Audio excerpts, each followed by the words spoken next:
ndabaramutse mu izina rya Yesu. Yesu ashimwe cyane. Haleluya. Nitwa Mbonihankuye Koma. Numukukuruke muri babandi bamye baravugwa.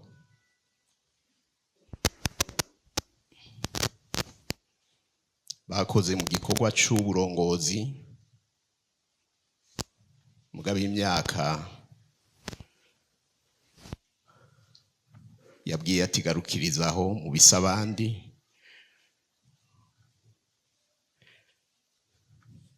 Ndi kwisiteye kandi uno munsi n'umunsi w'umunezero kuri je.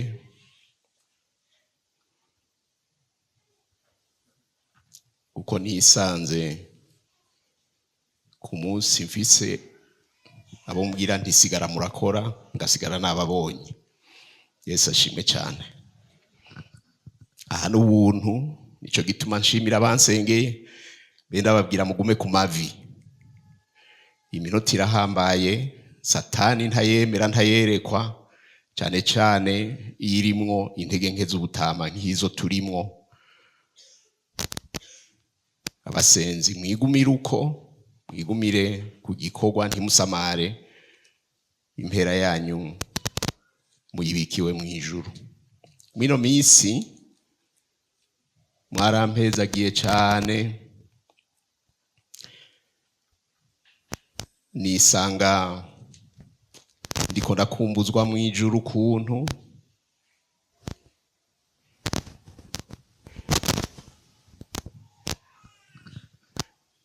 abari bahari ku munsi w'Imana baribuka ingene twari mu mpwemu y'ijuru. Warongoye indirimbo za louange na adoration ngaha yaracuritse akantu muri Okovu ka 75 mugabo kabituma karyoha kurusha. Akarimbo yaririmba yavuga ngo kwangu mbinguni kwangu, mbinguni kwangu mbingu, uzuri wa mbinguni wapita yote huku. Bica biranka guhera uwo munsi numva atakindi nshaka kuvuga atari kuvuga ijuru ryanje. Mbega nawe ni iryawe? Ikabinyisha ari yego, twijanire. Teme yacu yuno munsi ivuga gutya ngo naho itobikora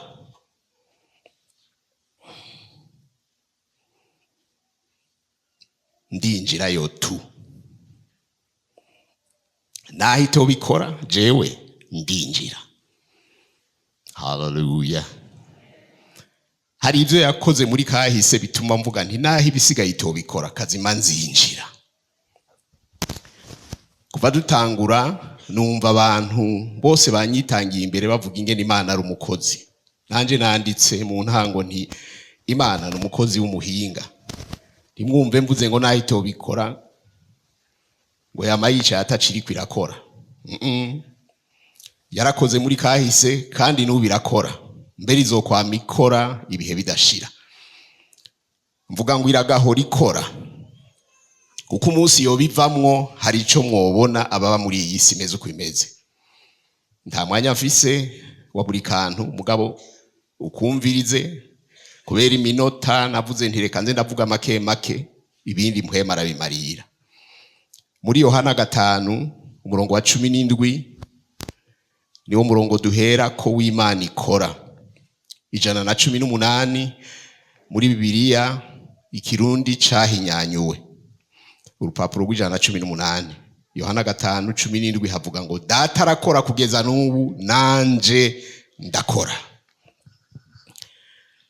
Nimwumvi dusaba natwebwe gukora kuko Bibiliya handi ivuga ngo udakoze ntakarye.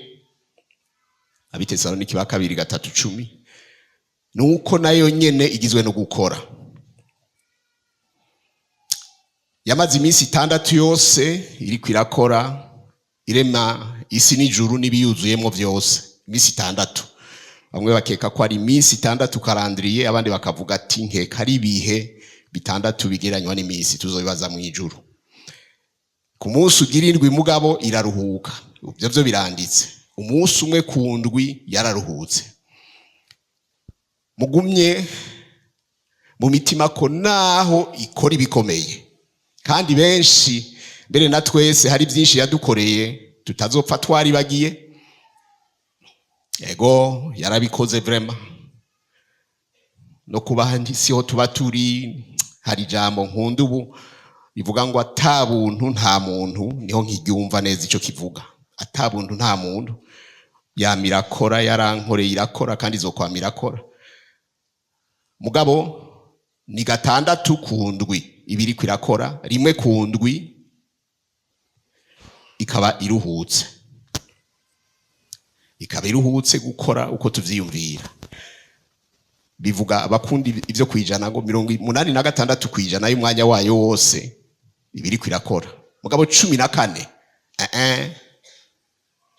kandi ntibireka kukirushe canke binaniye, ariko ifise bituma byayo nk'Imana bituma idakora nkuko twari tubiyiteze ko. Hari ivyo tugirirwa ubuntu tukamenya igituma ibikoze ibiretse mu mwanya. Ni nka bijya byabaye kuri Lazaro. Marita na Maria bari bamutumye kati nuwupfa nyaruka, utanyarutse arabagandisha mpaka. Hari n'ivyo rero tuzorinda dupfa tutamenya ibituma yaretse kubikora. Niko bimeze. Si ngombwa ko Imana yo kwamira twisigura ko nabugigomba ko tuyizigira nk'Imana nziza, kuko ivyikora byose ari bihuriza hamwe kutuzanira ibyiza, kuko twahamagawe kandi twakunzwe nkuko yabigabiye kera. Abaroma 8:28 hejuru yaho duheje gusoma mu ijambo ryo gusenga, burya niko havuga 8:28. Nurukundo rurenze uko tworumenya, niko twabwiwe no mu ijambo ryo gusenga. Abari mu biriyo mu ino minsi tubahe pole.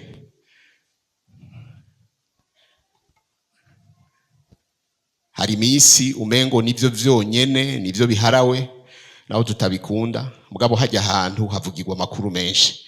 Mwino minsi rero haraho nagiye nsanga haragakuru kumutamakazi amaze imyaka irenga 80 mbere 90 nuko bigoye guharura, arashobora kuba yifise. Yakowe, bamukoye agifise imyaka 6. Asiza inkwano papa na mama barazijya, kandi aracariho, ari mu buyenzi. Uzoshaka azogende azombaze ndamwereke aze kumucira umugani. Ageze ku 11 12 baca baramutwara nk'umugore mu rugo 11-12 ans. Mugabo nubwo mu buyenzi nyene muri za kamere z'ikimizulma ashobora kuba yashitse abo umugore agira 3-4 muraza aho bagarukiriza.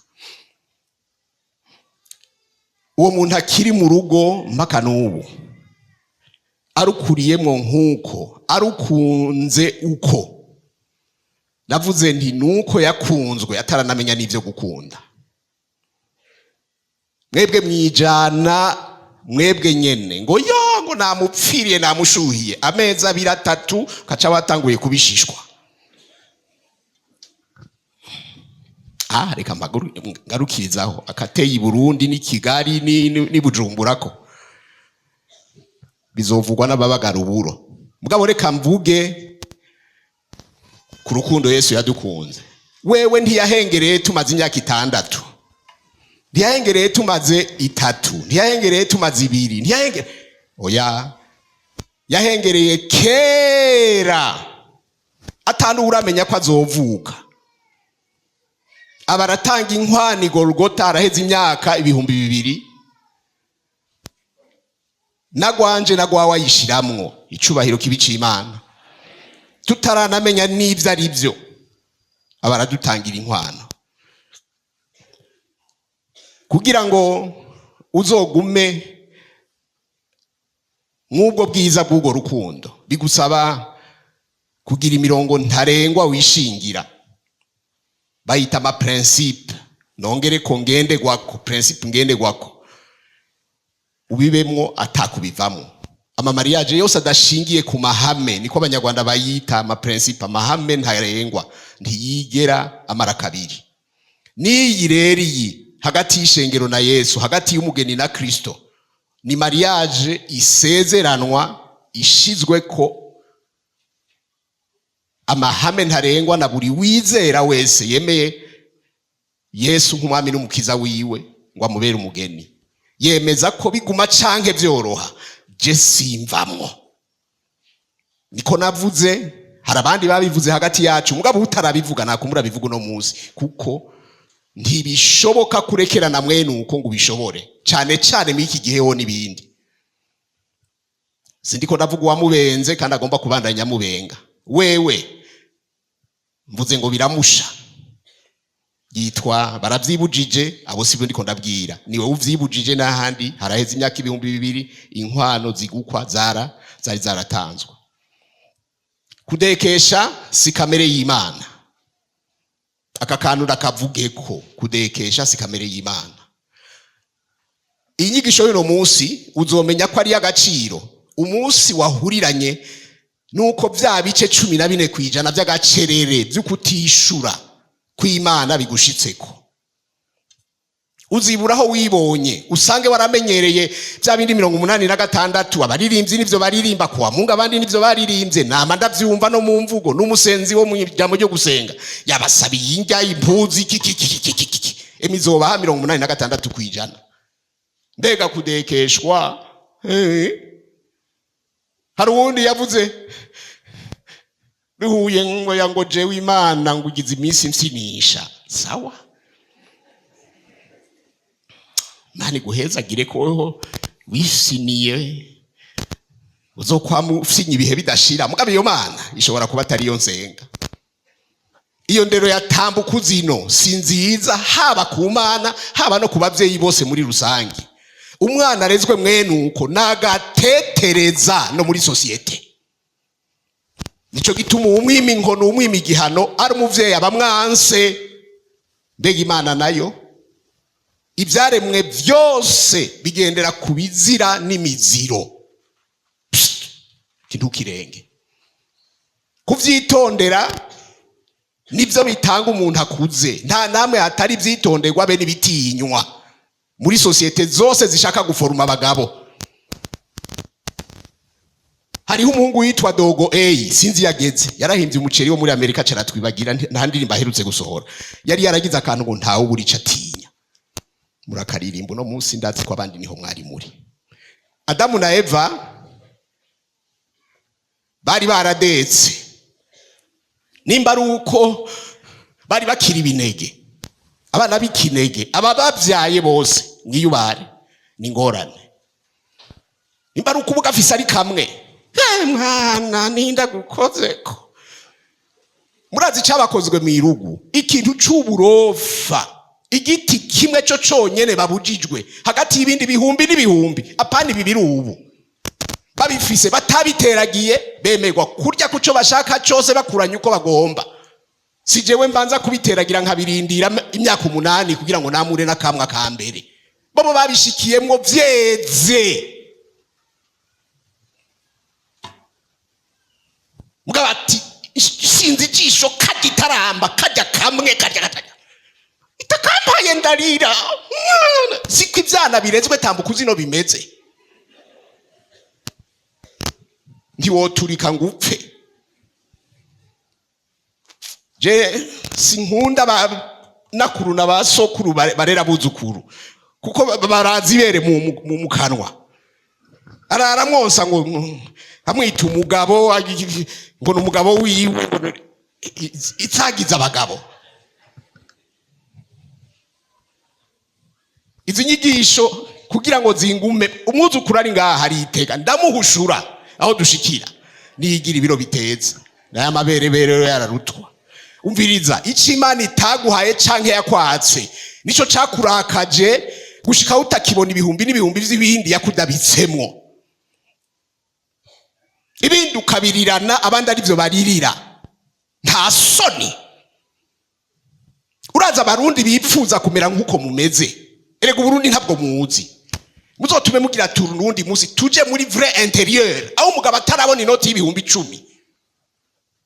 mu mufuko wiwe yitaguyiwe aha kuri pocket ndimwumviza icivugo kiri ngaha ngo umufuko wose amahera hari abatarabona inoti y'ibihumbi 10 bagaba aha. Halo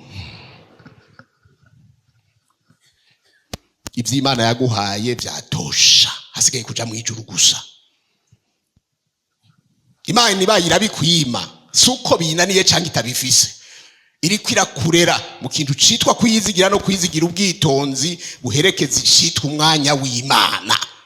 Umwanya w'Imana hageze izobikora kuko ari Imana ishoboye byose kandi ikundana igira ubushobozi butagira mu rukundo. Nari mfise igituma cyo guhagarika umutima mugabo ubusi kwimeze ariko niyitobikora iguma ari Imana. Halo amatelefone arakora neza mwumva communication ari bien umve ndarisubiyemo nama narisubiyemo sinzobona umutwe wanje urabimasemo ntivyerera inzara vyerera igihe vyashingiwe sonza wigumye mpakavyere ntabwo uzobiga imitura nahitobikora rero iguma ari Imana yacu tu. Ndakunda aba basore Shadrach Meshach na Abednego ntibigeze bakekeranya amahame principe ngenderwa kuzabo mu Mana bavyiyemeje bakiri wabo mu Buyuda apani Babuloni siyo bagiye gufatira ingingo uraba wariyemeje. Mwami Nebukadineza na documentation ziwe yarafise nyinshi ko yari empire nticari igihugu babihenze ko baca bibonerako bamaramari imbere y'ikoraniro mpuzamakungu bari bakoranije bonyene ni bari bagitumije ko ngo ribamaramaze aribo bagitumiyeko kuko batazi determination iri mu tuduhungu dutatu. Uduhungu s'il vous plaît si bihungu si bigroga yar n'inyama z'ibwami ntibakora ko nukuvuga ko ibiro ntivyari vyinshi ntugire ngo imihinini yari nk'iyabaraho. Imana ikorera mu mwanya wayo kandi umwanya wayo niwo mwiza. Reka mbisubiremo n'umutwe wanje uvyumve navyanditse muri Bibiliya mbwa waraho ndavyibagira na jewe. Il a ses raisons et il a toujours raison. Ubu muvuga ngo re sinzi ukuntu bavuga igifaransa cyuko ngo re jewe ndavuga raison.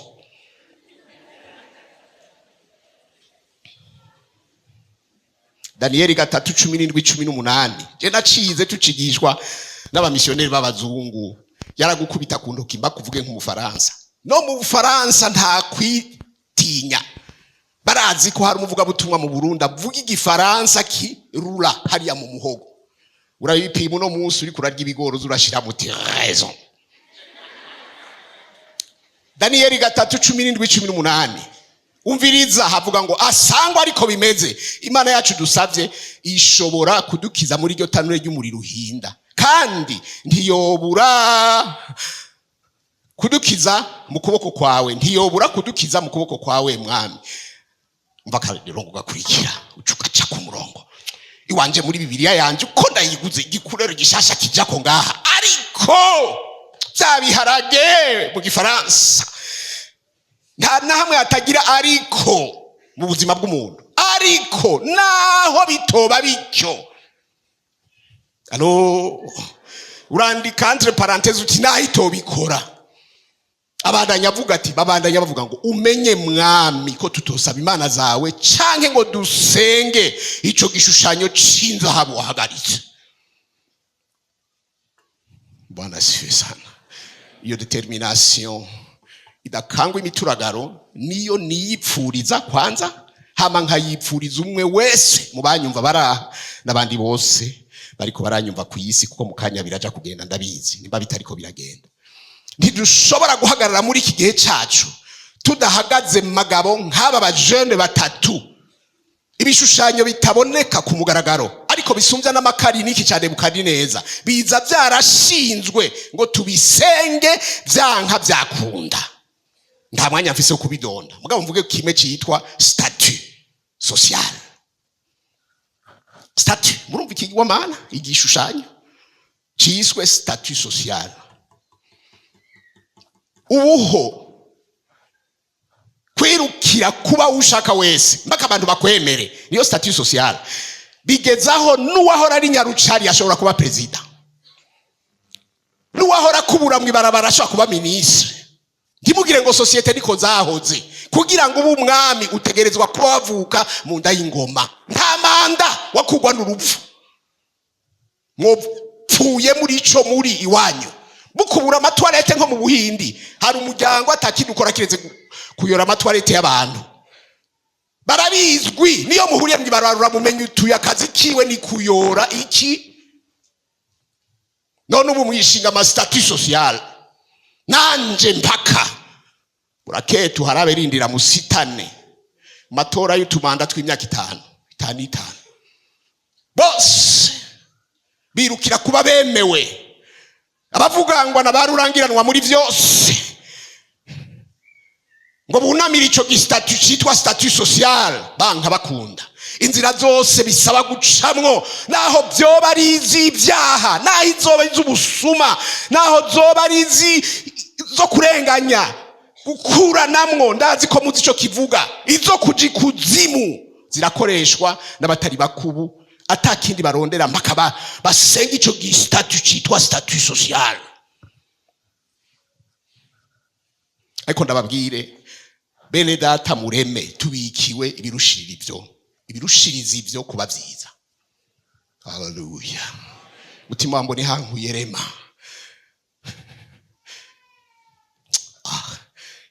Ntwawe intwaro zirenga 13 bakuranwa abami n'abaprezida. Hariho utwo nibuka nkibaza ndatuvugira henda mugaba kakonda kavuge. Hari umuntu yari yarigeze kuririmba indirimbo kuri Bagaza canke kuri Buyoya, oya mugabo nke kari Bagaza, si micombero antuka. Uburundi ni buto benema, abize ni benshi, ntibazokwigwa bose benema marateye imbere. Ako kantu karaze kumvamo, turura ntimuzokwigwa mwese. Alo, sinzi ico muniganira, sinzi ico mukuraniramwo. Ako karirimbo n'ubu ni d'actualité mu mutima wanje, shiramo nagwawe nawe. Uyu mwami Imana ni gitangaza.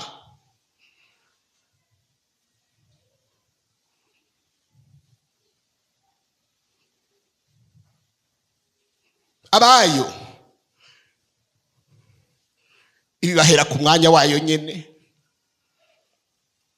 ikanka kwishuriraho yishatse kuko ibabikiye aga surprise karushirije. Nidakunda ama surprise. Oya ngeka taungana nanje. Nivyo yakoresha Duraka na bagenzi we, abikorera Marita na Maria cagiye kwa Lazaro nyene. Yari barindirije du surprise ivyo babikiye. Aho muzisanga itishuriyeho bene data bakiri bato nabakuze nkanje. Kwa Mungu nababwiye ngo no mu minsi 6 nari mu masengesho ndavyibuka, nsubiye kwicara ntandibaza ntabantu sindabahenze gabaje. Mu minsi 6 yakoze isi n'ijuru, n'ubu mwanya mutoyi usigaye yokora nabijya mwasengende. Mugabo ni kuki ntasenze ngo nahito bikora. Yari ribikiye uno munsi. Beneda nkunda kuraba hariyo hageze muri myaka. Naho ito bikora. Mafu tutaingia tu. Nimwasanga itishuriyeho, hari nahizo bibabikiye mwe nako ga surprise na mwebwe. Bitabaye mwisi uvyitege mwijuru ryayo. Mugire gito canje, nimba ari gito ntibigeze babi gito Barundi, niyo migani nyene mugabo gito canje mukumbure mwumvireho.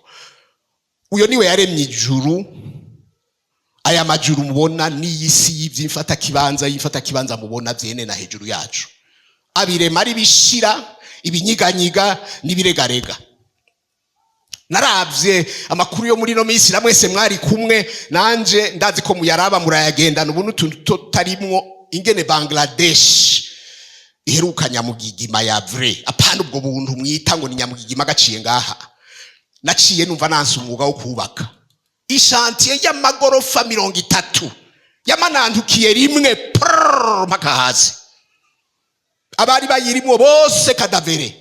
Narabonye imiturirwa ihakwa kungana n'amazijana. Twe nta na hamwe tunayirota ngaha mu karere.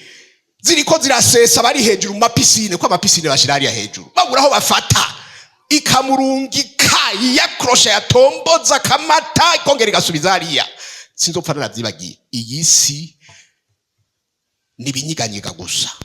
Ubaka canke ureke. Nanje ndi umwubatsi ndiko ndazishinga n'ubu nirirwa mu mishinge, mugabo ndabizi ko ndiko nagira mvuga urugani mwanka jambo rigukunze risubira mu kanwa. Yabiremeye kudupima, si kudutuza. Kudutuza canke kudutuza? Tuza, shira kwako katuza. Aho tuzoba ibihe bidashira harahari, je te lo garanti, harahari. Mu bwami butanyiganyiga n'ivyaho bitanyiganyiga na gahoro gahoro. Umwami waho mugende mwitwaje ubutike bw'amatora ngo mugiye matora y'amamanda, uburo mwarakabise ahadata, simwe mubona harageze, tugeze mwijuru uzorabaho ugata ndikegere no ku muryango. Nta manda n'uwibihe bidashira wanka wemera. Theocracy et non démocratie. Rendez-vous muri théologie hariya. Theocracy et non nta démocratie iri mwijuru. Ayo utavuze urayasiga ku muryango. Bya bindi ngo ufise icavuga ngo kuwa gatatu ngo azokizane ngo kuwa gatandatu bigire mariage, hariya ntabiriyo. Allo, agomba kuja kugira ayo mariage aha bazokivuga, uraba warifashe neza. Ntiturashika mwijurusha. Ngiye mbona twenga yeguka. Abaheburayo 12:26-28 havuga ngujya ngo ijwi ryayo ryanyiganyije isi cyo gihe, ariko noneho irasezeranye iti hasigaye rimwe ngatigitisha sisi gusa, ariko n'ijuru naryo. Iryo jambo ngo hasigaye rimwe gerekana gukugwaho kwibinyiganyizwa kukari vyaremwe kugira ngo bitoshobora kunyiganyizwa bigumeho. Alo, ndacasoma. Nico gituma kuko twakira ubwami budashobora kunyiganyizwa dukwiye gukenguruka kugira ngo tubone ingene dukorera Imana tuyihimbaye mboni hangu, tuyubaha ariko kandi tuyitinya. In the name of Jesus. Akanyuma ntibakunda kugasoma mu isezerano rishasha, mugabo je ngira ndakagusomere. Kubera iki? Kuko Imana yacu ari umuriro utongora. Ukavyanka ibidiko ndavuga itege. Ntugire ngo ivyayo no kwanika amenyo gusa mutwenga mushinya muruwanja mwadora. Iranaturira iyo bikenewe. Gusa ntiyambira turira. Mwibi bihe twimirije rero amatora ngira demeshe babandi batazoshikirwa n'umungira nsubiremwo ndabaremeshe. Ni vraiment nababironse ni vy'akanya gato. Ibihoraho ibitanyiganyiga muravyumvise iyo bibitswe biri muri Kristo Yesu gusa. Ariko arahamagara abanesha abiyemeje abisinye kumwumirako. Naho boza bose miliyaridi 7 nta kibazo c'ibibanza afise. Narumvise Shinga amateka ingene basigaye bavuga nk'abasigaje iminsi mike kweri. Ejo murumviriza amakuru kuri YouTube barashira ko nayarenganye. Si ya radio tutahora dusubiza inyuma ngo akubwira iyo wacerewe kuyumviriza. Murumviriza. Allo, tureke gukwirira politike wanka kuyikurikira ikagukurikira. Nico gituma ndonka ivyo nsengera. Ndababwire mu mwiyamarizemwo uwo mwami, mwamamaza ubwami bwiwe, mumwemere nk'umwami gusa. Ico muzirabira ko mwatomboje akabatabesha. Arubeshi bishi. Politique mbere ni c'est l'art de mentir. Kaga Fransa karagutse. Ko tabesha, ko yazize gushwaganya. Abazoyatsindira muri we babe bariyita bahigwe. Vuga ngo amen. Namburimwo vuga ngo amen. Ivyahishuriye Yohana 3:24-29 ndababwira ingene manda zitegurwa umyamama zirakomeye. Handi vuze ngo baravyandika hariya nta wundi mutwaro ndabikoreza mwebwe abari muri kingdom yanje atari mwumire kuco mufise gushitsaho nzozira.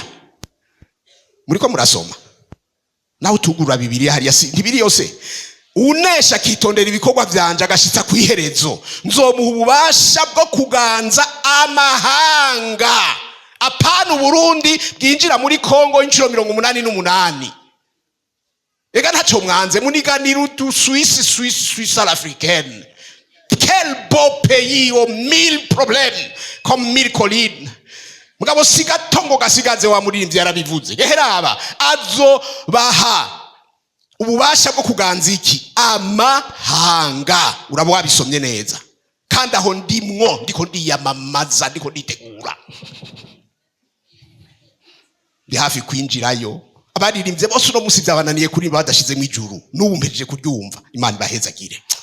Twari kurukamba rumwe twari connection yari full.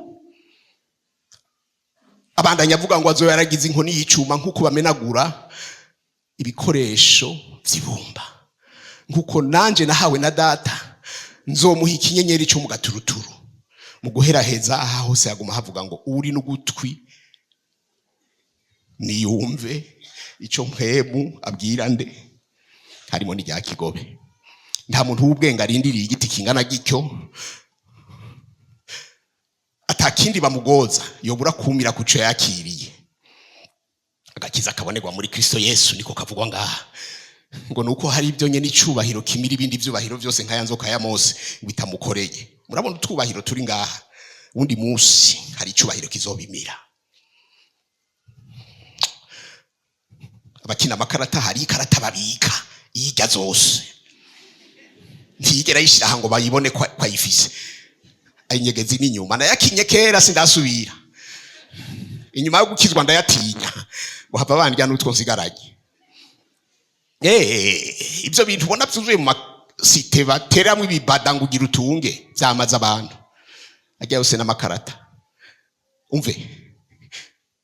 Vuga ati naho vya bindi dupfa itobikora. Kazima yakoze ibyankenerwa byose bizonyinjizayo. Ijuru ndaginjira tu. Mafu. Ibisigaye barekere. Kiretse nimba warabaye nk'aba panafricaniste bashishwe. Ahari abanyafrika bashaka Afrika yabo uko yigeze. Bivugira ko abakoloni batuzaniye ubutumwa mwumva ngo n'ubutumwa bwiza. Batuzaniye ivy'ijuru ngo badusamaze. Mwumviritse? Tuzishinga kurangamiza mu ijuru. Nabo bariko barasehura ubutunzi kama bwacu badusanganye. Nta kontina nimwe ku isi tunze nka Afrika. Haraho babivuga nkumvume ngo ngira ndavyemere. Najewe Mana mbabarira. Umviritsa? Ngo kubera ko vyitwa ivy'isi kizira kubishira ku mutima. Bayora bajani wabo natwe twihumiririje ku murango riva. Je muntu yazanye ibintu byo gusenga duhumirije ntabwo wenzi nubu narondeye umurongo bivuga muri Bibiliya ndabura. Nuyabibabwiriye ngaha urazo parukura Bibiliya yose kuva mu itanguriro mpaka mu vyayishuriwe nta nahamwe biri. Bayora bajani wabo natwe twihumiririje ku murango. Wagira ngo uragiza akantu ukacurabisha amaso mu ijuru. Ntaco ibi ivyo botwara byose. Umuntu yagiye mu Bubirigi wese ngaha ico ngira mvuga cacumva. Nibo badukolonije. Barubatse monument igorofa gihiza ry'amabiro aserukira atome ya fer. Atome de fer. Nyakubahwa mwigisha ndazi ko mubinsumvya. Narahashitse ndasama. Nta butare n'itoni imwe iba mu Bubirigi. Bimba ku munsi ku kwezi. Mugabo barapiye Kongo gushikaho bashitsi wabo ni puissance isora ubutare. Mwajya makungu yose abakikuje. Aba bantu ndi bafise rezo no kubabara. Ndi bafise rezo yo guha no gutuka ivy'Imana babibahoye mwene ivyo nagaciyemo.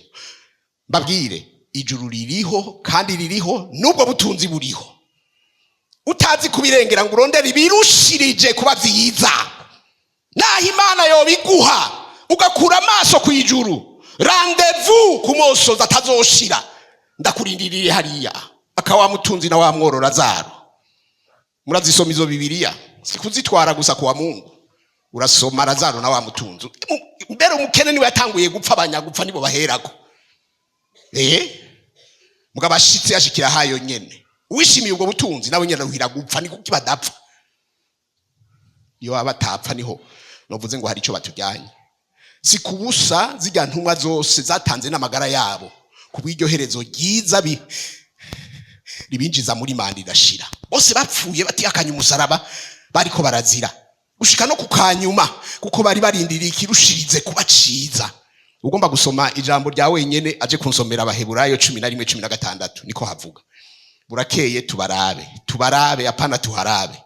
Ntuzomira ibigundu vy'amate umiramitwa n'icicaro cahawe abo kubwo kwihangana kwabo.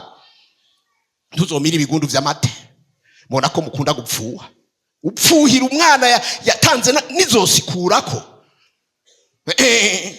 wewe igitumbura kimwe gusa cyakubenesheje ibanga igitumbura tugira tuje mu mafungo yiyinga yose ico nyene kikurahira tutandiye badusabye ko dufatanya nabo n'utazoba hari fangasi na saporo zagukuye ku ruhimbi rw'umwami harabandi je nama mboniye n'uruhimbi rugaragara ngibaza igituma aho usanga ari saporo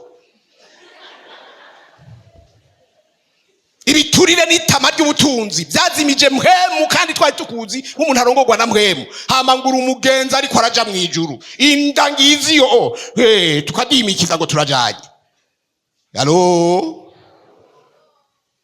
muratakija ku meza akubwira ngo muriko muraja mu ijuru ryitwande adahimbaza incungu twacunguwe uruguya ndarubwiye ngo kama sintaha ntagiye ku meza. Nico gituma mvuga ngo kaze usengerwe ugaruke mu nzira igana Isiyoni ntukovye gucumuzwa n'akamanyu ku mutsima turi mu magodoka. Ibimenyetso bitubwira ngo n'ubuyoza nayabashishwe wewe ntamushisha ntayishisha Imana yacu nayabashishwe. Ejo tuzoba dutanguye indwi y'amasengesho murazo kuyizira mwumve ibindi ko ndavuga ivyo bivuga. Umwe wese ayirunda kibimujemwo vyose n'abatorotse kwa Rojanti bazoza. Urabundi musi badusanza nejo bazoza. Naburya iringa ryari bahariwe. Aba bipolaire cyane cyane abo zakoranyeko. Abakora electricité barazi bipolaire. Mu ma interrupteur. Bikoranyeko ni étincelle popo baca baja kwa Rojanti. N'Imana rero ahobona yaragowe. Ikoregwa iby'abaelectricien bakogwa iyo bipolaire zakoranyeko. Nuko ishoboye byose nyene nta kundi. Harabandi baza barashishwe nka Eliya wa kera baza kuyikuriza kubishavu byabo byose. Murazi ko Eliya yahejeje kuniga gukerera abavugishwa bibinyoma 400 niyo zari kuba impene zo ku macuniro 400 naho zoba imbata 400 naho zoba inkoko 400. Hari ibyo musoma muri Bibiliya mukimvira ngo biroroshe. Ariruka ahunga imvura hejeje guhamagara ngo igaruke gutabara abantu ahunga na Yezebeli agira mukure mu yo koza ashitse ahantu ari bugire ngo agira ruhuke arihenda apfukama ngo asenge agize ngo arasenga asanga ariko arisabira gupfa. Eliya navya bitangaza byose yakoreshwa. Imana ndayikunda kwidahisha intege nke z'abakozi bayo nagwawe ubundi munsi tuzozivugira hanyene niko bimeze. Iyi Imana iba yishuriraho Eliya yarapfuye neza afye. Ntimugire ngo ni mwebwe mwenyene bihora bishikira twese niko bihora bitugendera. Imana ishimwe kwitaraba amajambo irabikira inyuma y'amajambo. Imubonye mu buruhe no kwihebura ikimuha agatsima kacunge n'ibikona n'amazi avuye atazi nta busi n'umwe yigeza yanywa aca yamarira imisi 40 majoro 40 agatiro kabivuye mu kari nkaka wapfuye nyene si bari yavyisabiye. Erega hagiye tusinzire tuba twapfuye mugabo kaba kamuruhura mu mubiri mu bigumbagumba no mu nkebo. Mbabwira abantu intege nke zanje ndazivugira haje ntimuzonda kuzivuga. Si byiza gusenga wumva ubwonko bukora nabi haburushe wumva ibitirotiro uborewe kuko arabakizinywa na mugabo ushobora kuba uborewe amanyama, ushobora kuba uborewe amahane, ushobora kuba uborewe umubabaro urenze, ushobora kuba uborewe n'umunezero urenze. Si byiza gusenga, ndababwije ukuri.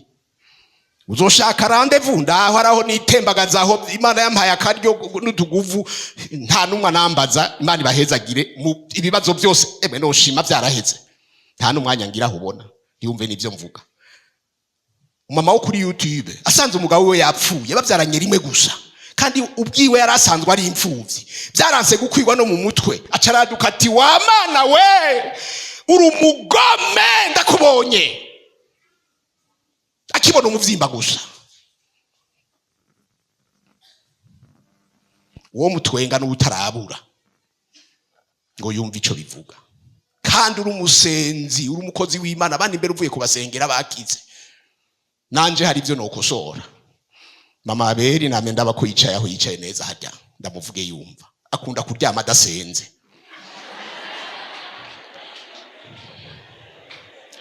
Namenye ko abikora neza ubu tumaranye imyaka irenga 40, ko mu busaza hari ibintu ariho bimenyera neza. Mwebwe haraho urisanga wavuze mu kirundi ciza cacu, uhindura indomi imwe ukabuhinduye vyose, ukavuga ngo umwansi wanje Yesu mu kibanza cy'umwami wanje Yesu, kubera ibitirotiro ugaca wifata ku muntu uti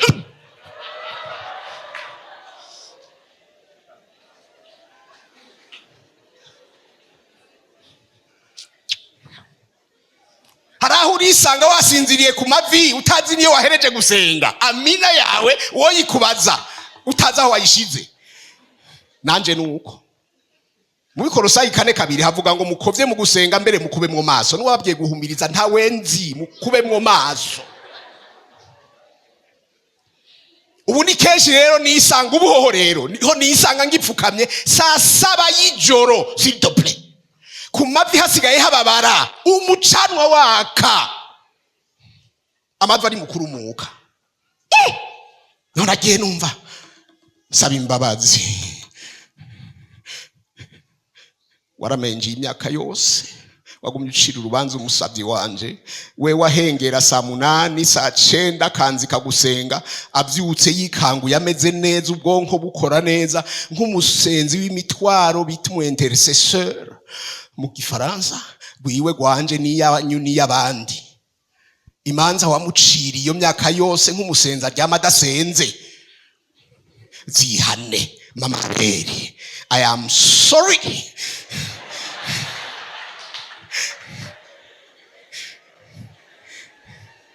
Nagira ndabimubwire ejo ncamvuga no banisha ubutumwa. Numunyabwenge wo gusenga ibitumbereye azobazwa ivyo ashobora kwishurira. Matayo 12:36 ngo n'amajambo yose asunitswe n'impwemu yose muzoyabazwa. Ndiko ndasabira imbabaza yanje ni menshi vrema. Nico gituma ngomba guhamagara abagomba gusenga, uko je harageze ko dusenga, msigaranye iyo minota 3 sindayirenza, mushake muhagurukiraho muri, uzoshaka ko dusenga umwanya ukwiye azompa umwanya ukwiye nanje. Ko bambariye ngo ngabanye bikanka, ubwo ni jewe kandi na hatari jewe, ni bangahe bahezagiwe kwanza.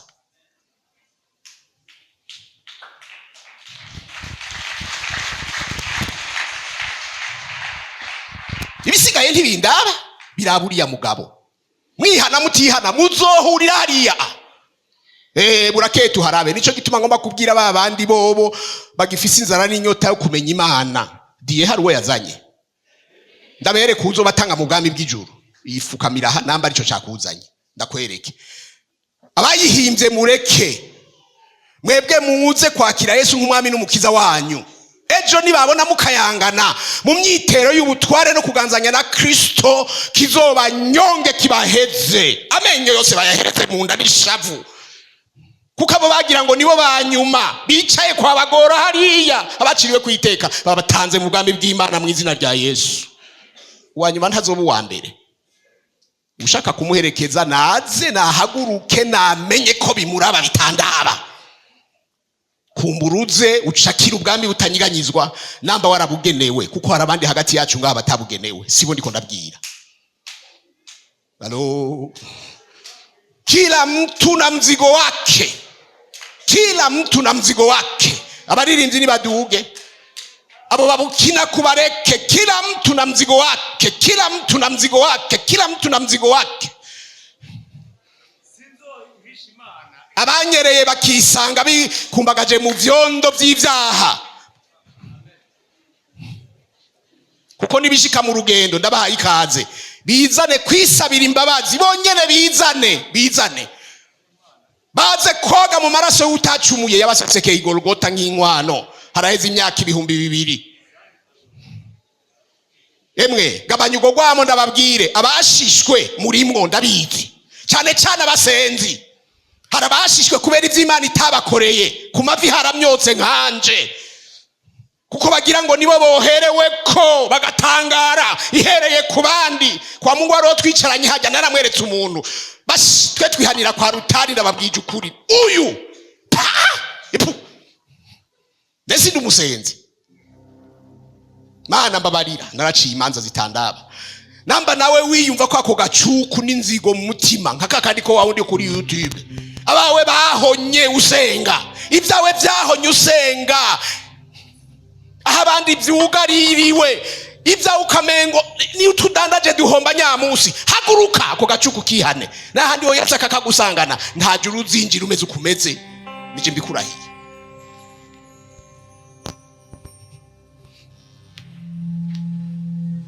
Abigalatiya 6:7 n'umurongo duharaye muri seriri wacu havuga ngo Imana yo nticokogwa, uyituke canke ureke iguma ari yayindi, ariko weho uheza uvuga ngo icyo biba nico uzokwimbura. Nico gituma ngomba kubwira ishengero ntihaguruka, mwisabira urukundo rutavanze, urukundo original rwiteguriye guhazwa na nyene ibintu kurusha ibintu aduha canke azoduha, abiduha canke atabiduha.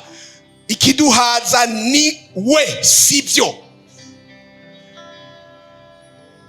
Wa muririmbyi ngo ko ngufite n'amahoro, akiri inkoni y'ukuganza kwawe muri je uganza ubugira kandi. Ko ngufite n'amahoro simvuze ngo abari yo muririmba iyo mwateguye. Vuga wewe ngo ganza wongera uganze, naho utobikora bijya dupfa.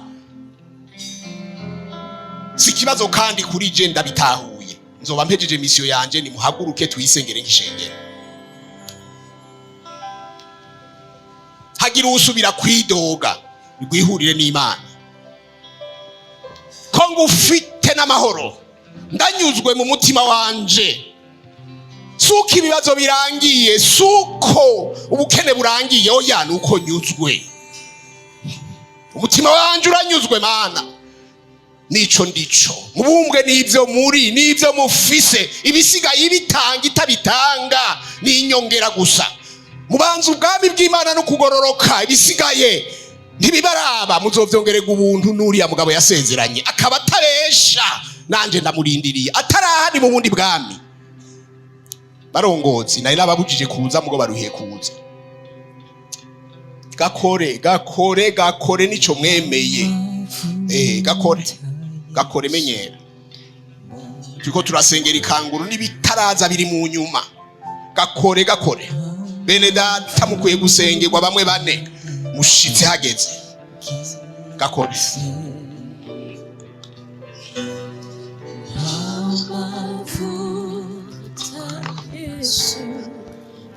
Bwana Leopold microphone.